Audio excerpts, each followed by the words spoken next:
வாழ்க வையகம், வாழ்க வையகம், வாழ்க வளமுடன். குருவே துணை. அனைவருக்கும் அன்பு வணக்கம். ஆசான் அருட்தந்தை வேதாத்ரி மகரிஷி அவர்களது ஞான களஞ்சிய கவிதைகள் படித்துக் கொண்டிருக்கிறோம். இன்று கவி எண் 205 பெரிய திட்டங்கள் என்பது தலைப்பு. கங்கை நீர் காவிரியோடு இணையவென்றால் கண்டறிவீர், தமிழ்நாடு பிரிந்தால் ஆஹா. பொங்கி வரும் விஞ்ஞான வளர்ச்சி மக்கள் பூ உலகில் பிளவுபட்டால் அழிவே நல்கும். எங்கெங்கும் பிரிவினையால் கலகம் கூச்சல் எழுந்தால் நம் வாழ்விற்கே வீழ்ச்சி அன்றோ. உங்களுக்கு சிந்தனைக்கே எடுத்துச் சொன்னேன், உரிமை கடமை என்ற இரண்டை கொண்டு. மிக பெரிய திட்டங்கள் நிறைவேற்ற வேண்டுமானால் நாம் ஒற்றுமையாக இருந்தால்தான் சாத்தியம். ஒரு வீட்டிலேயே நாம் அதை பார்க்கிறோம். அனைவரும் ஒன்றுபட்டிருந்தால் மிக அதிக நன்மைகள் அந்த வீட்டிற்கு கிடைக்கும். ஆனால் தனி குடித்தனம் போகிறோம்னு ஒவ்வொருவரும் பிரிந்து போனால் எத்தனை துன்பம். அதே போலத்தான் தமிழர்கள் தனி நாடு கேட்டு பிரிந்து சென்றால் நாம் இப்பொழுது கங்கை காவிரி என்று நதிநீர் இணைப்பு பற்றி பேசிக்கொண்டிருக்கிறோமே, அது எப்படி நடக்கும்?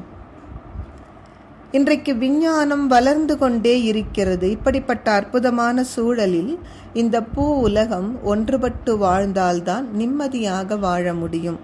மக்கள் பிளவுபட்டால் அழிவுதான் மிஞ்சும்.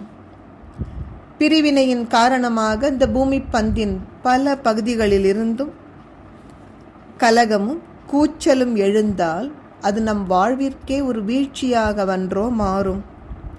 சிந்தனையாளர்கள் அருள் கூர்ந்து இதை சிந்தனைக்கு எடுத்துக்கொள்ள வேண்டும். மக்கள் ஒவ்வொருவரும் இது எங்கள் உரிமை உரிமை என்று முன்வந்தால் கடமையை பற்றி யார்தான் பேசுவது? எந்த சமுதாயத்தில் மக்கள் தங்கள் பொறுப்புணர்ந்து கடமையை சரியாக செய்கிறார்களோ அங்குதான் உரிமையும் இயல்பாக மலரும்.